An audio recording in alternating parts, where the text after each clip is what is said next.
In today's video, we will be covering another game played by JP3003 against Amarekubro on chess.com. So the game starts off with d4, d5, c4, very standard Queen's Gambit, decline. Now in move 5 or 6, white decides to exchange and then moves the bishop to d3 to take control of this light square diagonal, and this is a good move, and this is actually all theory.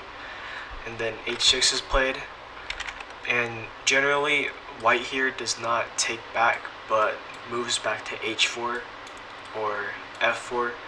I usually like to move it to h4 to keep up this threat, this pin, but both are fine. Bishop takes, knight f3, knight a6. So knight a6 is in inaccuracy. There could have been a couple better moves, such as like c6 or c5, and then maybe developing a knight c6 later, but knight a6 is fine for now, I guess. Then castles, and then now he plays c5. So I guess knight a6, the point of knight a6 was to play c5 and probably to boost this attack, which is fine. And at least black currently has an attack in mind, and takes on c2. I suggest that the knight take on c5 first, because then this knight is in a really good position and is attacking the d3 bishop, and maybe remove it later. But bishop takes c3 is fine,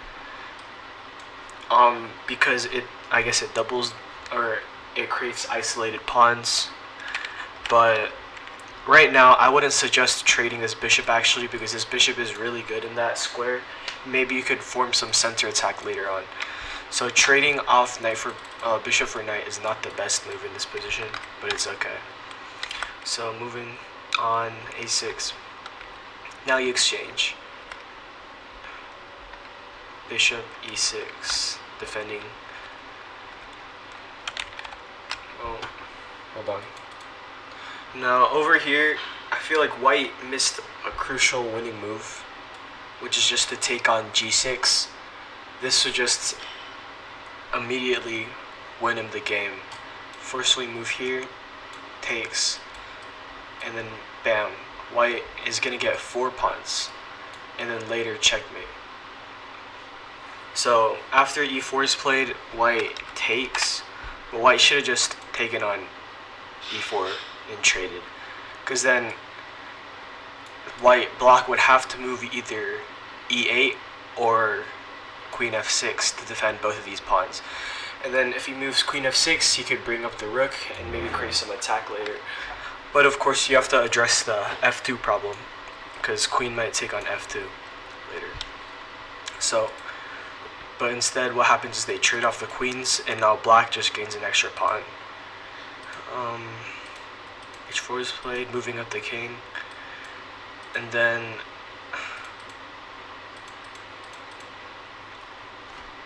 I feel like f4 is a useless move.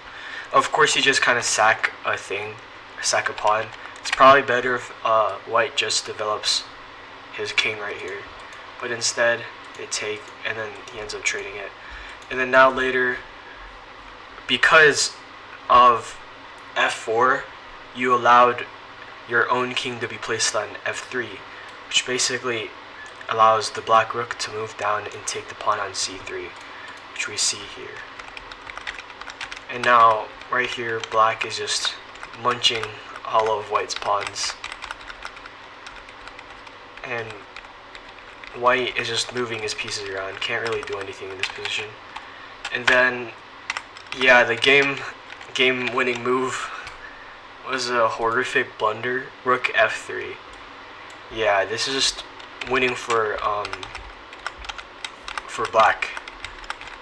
And yeah, checkmate. So overall, again, before you move, you should always think, why would you move that? Like, takes on f3 was not the best move. I mean, f4 is not the best move, because it allows takes on f3 and later rook d3. Then before, like white should have played e4, or white should have taken on e4, and then also white should have taken on g6 when they had the chance. They would have been totally winning.